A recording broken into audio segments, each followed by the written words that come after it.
Slender Man has become one of the most critically acclaimed horror icons, and is actually becoming a horror icon these days.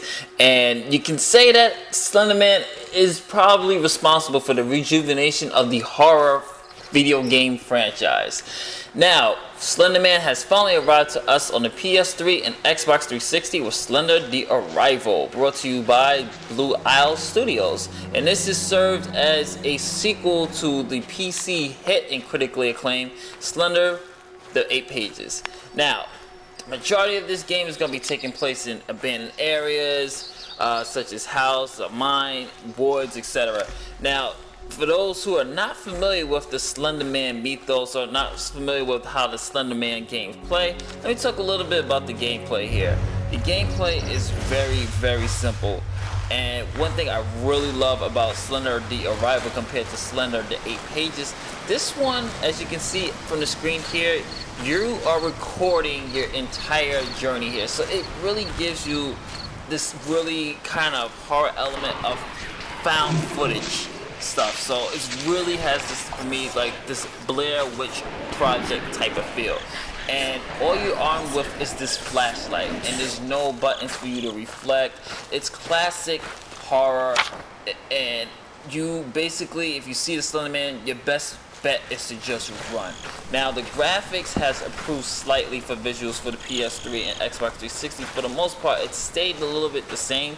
And the controls, if you guys are wondering, I'm playing this on the PS3. I reviewed it for the PS3, so I would just say that it's very simple. You just use your two analogs, L2s to run, X's to interact with your objects, to opening doors, picking up flyers.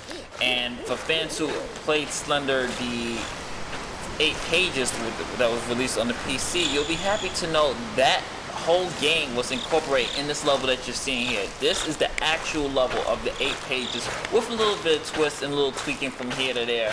And what I love about Slender Man is that you never know when this guy's gonna come. You never know when he's going to appear.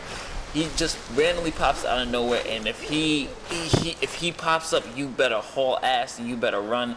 And the game is such well done production wise, and compared to Slender: The 8 Pages, the production really went up, especially when it comes to the music, the composition, the use of violins and pianos and strings really bring an atmospheric horror element that I felt that the first 8 pages was kind of lacking, but the production level totally increased in this one, and I enjoyed every single minute of it. And one thing I will say that Slender Man does well is that it gives you this sense of vulnerability, and it wouldn't work for me if it was third person. This has to be in first person because it feels like you are on this journey. You're in the woods. How would you react if you're in this situation? You're alone in the woods, and there's this monster-like creature that's basically stalking. As you can see right there, you never know when Slender Man is going to come. Now, each level, there's 5 chapters in this game this time, so the game's a little bit longer than the original 8 pages. It was just this particular level, which would usually take you 45 to an hour to beat, depending on how you are gaming. If you just want to beat the game right away, or do you want to actually explore. So there is more to do here. I mean, each level has different things. Like the first level has you investigating a house, the second one has you in the woods, and the third one has you like in a mine. So there's 5 chapters in all, and I will say it's totally intense. The scares are way better, the graphics is way better, frame rate's way better depending on your PC. And there we go. He's here.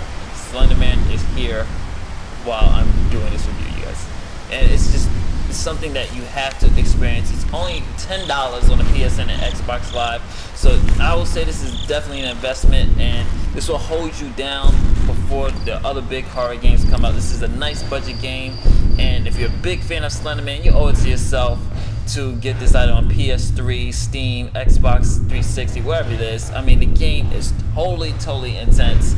The music, the graphics, it even has a great story to it, and a lot of Easter eggs as well. So I'm going to be giving Slender Man: The Arrival, otakusgeeks.com. Slender Man: The Arrival gets a 9.0. Trust me, it's worth the $10, every price of admission. And I'm going to get out of here because I have a feeling